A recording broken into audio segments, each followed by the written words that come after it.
স্বাগত জানাচ্ছি ঠাকুরগাঁও নিউজে।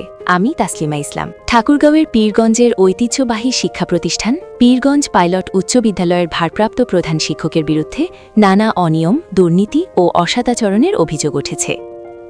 এ বিষয়ে জেলা শিক্ষা কর্মকর্তার কাছে লিখিত অভিযোগ দায়ের করা হয়েছে। বিস্তারিত জানাচ্ছেন আমাদের প্রতিনিধি।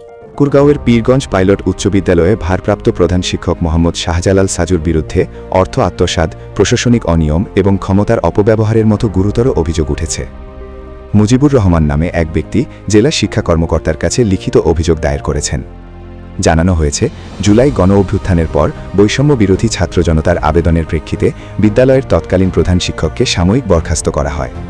পরে বিদ্যালয় পরিচালনা কমিটির সিদ্ধান্তে সহকারী প্রধান শিক্ষক শাহজালাল সাজুকে ভারপ্রাপ্ত প্রধান শিক্ষকের দায়িত্ব দেওয়া হয়।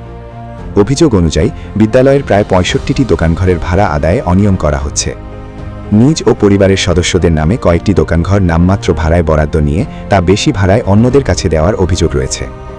এছাড়া শিক্ষা মন্ত্রণালয়ের নির্দেশ অমান্য করে এমপিওভুক্ত শিক্ষক হয়েও বিদ্যালয় ফান্ড থেকে বেতন গ্রহণ এবং অন্যান্য এমপিওভুক্ত শিক্ষকদের প্রায় ১৬ লাখ টাকা লোকাল বেতন প্রদান করা হয়েছে। অভিযোগে আরও বলা হয়েছে, এসএসসি ২০২৫ সালের পরীক্ষার কেন্দ্র ফি থেকে আদায়কৃত অর্থের একটি অংশ ভ্যাট দেখিয়ে আত্মসাৎ করা হয়েছে। ব্যবহারিক পরীক্ষার আয় থেকে যন্ত্রপাতি ক্রয়ের নামে অর্থ তছরূপের অভিযোগও উঠেছে। এছাড়াও একটি প্রকাশনীর কাছ থেকে ১,৪০,০০০ টাকা গ্রহণ করে পিকনিক খাতে মাত্র ৬০,০০০ টাকা ব্যয় দেখিয়ে বাকি অর্থ আত্মসাৎ করার অভিযোগ রয়েছে। তবে ভারপ্রাপ্ত প্রধান শিক্ষক শাহজালাল সাজু এসব অভিযোগ সম্পূর্ণ ভিত্তিহীন বলে দাবি করেছেন। জেলা শিক্ষা কর্মকর্তা শাহিন আক্তার জানিয়েছেন, লিখিত অভিযোগ পাওয়া গেছে। তদন্তের জন্য ৩ সদস্য বিশিষ্ট কমিটি গঠন করা হয়েছে। তদন্ত শেষে প্রয়োজনীয় ব্যবস্থা নেওয়া হবে।